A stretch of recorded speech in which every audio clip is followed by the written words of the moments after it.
வணக்கம். இந்த வருஷம் நாம நடக்கப் போற சனிப்பெயர்ச்சி பலன்கள் ரிஷபராசிக்காரங்களுக்கு எப்படி இருக்குங்கிறத பார்க்கலாம்.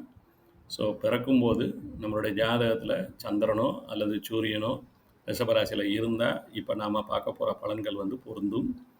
திருக்கணித பஞ்சாங்கப்படி இந்த வருஷம் சனி என்ற கிரகம் கும்ப ராசியில இருந்து மீன ராசிக்கு 29ஆம் தேதி மார்ச் 2025ல பிரவேசிக்கிறாரு. அதுக்கப்புறம் 2½ வருஷம் மீன ராசியில் சஞ்சரிப்பார். அந்த காலகட்டத்தில் ரிஷபராசிக்காரங்களுக்கு எவ்விதமான பலன்கள் நடக்குங்கிறத இப்போ பார்க்கலாம். பொதுவாக சனி 9ஆம் இடம் 10ஆம் இடத்துக்கு சொந்தக்காரரான சனி 11ஆம் இடத்துல சஞ்சரிக்கும் போது ரிஷபராசிக்காரங்க பலவிதமான நல்ல பலன்களை எதிர்பார்க்கலாம். இங்கே உங்களுடைய ஜாதகத்தில் இருக்கக்கூடிய அஷ்டவர்க்கம் அப்படிங்கிற பலன்களை பாருங்கள். அதில் சனி மீன ராசியில் 3 அல்லது 3க்கு மேலே பலன்கள் இருந்தால், அதாவது அவர் அந்த இடத்துல அந்த பாயிண்ட் வாங்கியிருந்தாருன்னா, ரிஷபராசிக்காரங்களுக்கு இந்த காலகட்டத்தில் வெளிநாட்டுக்கு உயர் கல்வி படிப்பு படிக்கிறதுக்கான யோகம் கிடைக்கும். விசா, இமிக்ரேஷன் சம்மந்தப்பட்ட விஷயங்கள் எளிதில் அவங்களுக்கு கைகூடி வரும். நல்லபடியாக வெளிநாட்டில் போய் குடியேறலாம், நல்லபடியாக வெளிநாட்டில் வாழலாம். இந்த மாதிரி யோகங்கள் உருவாகும். அதே மாதிரி மேல் படிப்பு படிக்கிறவங்க நல்ல முறையில் அந்த படிப்பை முடிக்கக்கூடிய யோகம் உண்டாகும்.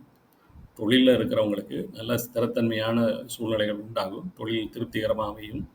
தொழில் மூலிமா பலவிதமான லாபங்களை சம்பாதிக்கக்கூடிய யோகம் உண்டாகும்.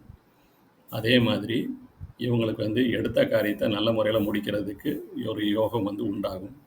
ஆனால் அதே நேரம் ரிஷபராசிக்காரங்களுக்கு மீன ராசியில் சனி 2ஓ 1ஓ 0 போன்ற பலவீனமான பலன்களை வாங்கியிருந்தால், இவங்களுக்கு வெளிநாட்டுக்கு போனாலும் அதிக நாள் அங்கே குடியேற இருக்க முடியாது.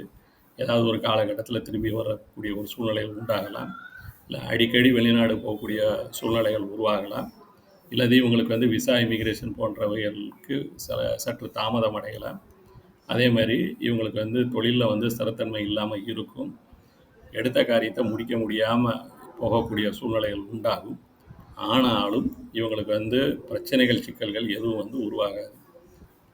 அப்படி இவங்களுக்கு சனி அஷ்டவர்க்கத்தில் வலுவாக இருந்தாலும் சரி, வலுவாக இல்லைனாலும் சரி, இந்த பொதுவாக சனி மீனராசியில் 11ஆம் இடத்துல சஞ்சரிக்கும் போது ரிஷப ராசிக்காரங்களுக்கு எந்த விதமான பிரச்சனைகளோ, சிக்கல்களோ, தொந்தரவுகளோ ஏற்படாது.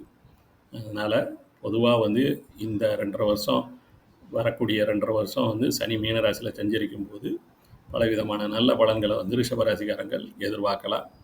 நன்றி, வணக்கம்.